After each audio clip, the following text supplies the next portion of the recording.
Las prodigiosas curaciones obtenidas mediante la imposición de manos y las tumultuosas conversiones producidas por sus elocuentes sermones eran la comidilla de los habitantes de Amiens, la envidia de los sacerdotes paganos cuyos templos y arcas estaban vacíos,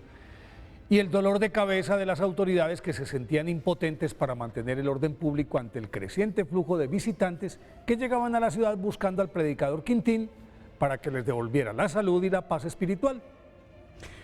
Dado el carácter levantisco de la población y lo volátil de la situación, los funcionarios locales le pidieron a Diocleciano que nombrara un prefecto con amplios poderes y suficientes soldados para mantener bajo control la provincia y contener la creciente secta cristiana que amenazaba la estabilidad religiosa y política de la región. Entonces el emperador romano envió a Riciovario, un rudo y cruel militar que al llegar desató una feroz persecución contra los cristianos, a los que odiaba visceralmente. Como la presa más codiciada era el predicador Quintín, lo apresó. Y en el interrogatorio le preguntó que por qué, siendo hijo del prestigioso senador Zenón,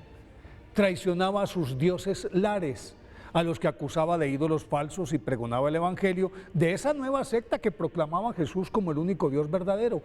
Y Quintín valientemente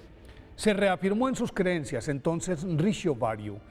lo mandó a azotar. Luego fue aherrojado con pesados grilletes y encerrado en una lóbrega mazmorra. Y hacia la medianoche se iluminó la celda. Descendió un ángel que lo libró de las cadenas y lo transportó a la plaza principal, la que se llenó al día siguiente para escuchar el más emotivo sermón de su vida,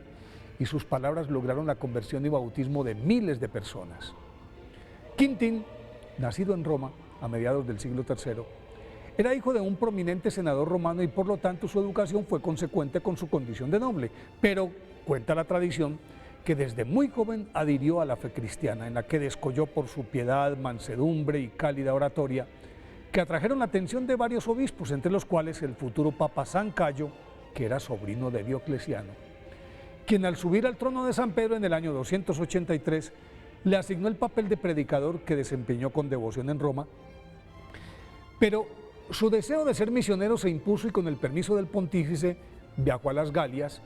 y mientras su compañero San Luciano evangelizaba en Beauvois, San Quintín se quedó en Amiens, en donde recogió una enorme cosecha de conversiones apuntalada en su verbo encendido de amor por Jesús crucificado, en su proverbial misericordia para con los desvalidos, en la expulsión de demonios, en las curaciones prodigiosas y toda suerte de milagros, hechos que fueron minando el culto de los dioses romanos, las rentas de sus templos y la credibilidad de sus sacerdotes, quienes protestaron ante las autoridades locales que también estaban encartadas con los cristianos, y en ese escenario fue cuando apareció Riciovario. Luego de que fuera descubierto predicando en la plaza principal tras su fuga de la cárcel, a San Quintín lo apresaron de nuevo y, dada la experiencia anterior, lo sometieron, según el testimonio de varios hagiógrafos, entre los cuales San Gregorio de Tours, a los más crueles tormentos. Lo azotaron y sobre sus carnes abiertas vertieron aceite hirviendo, lo descoyuntaron,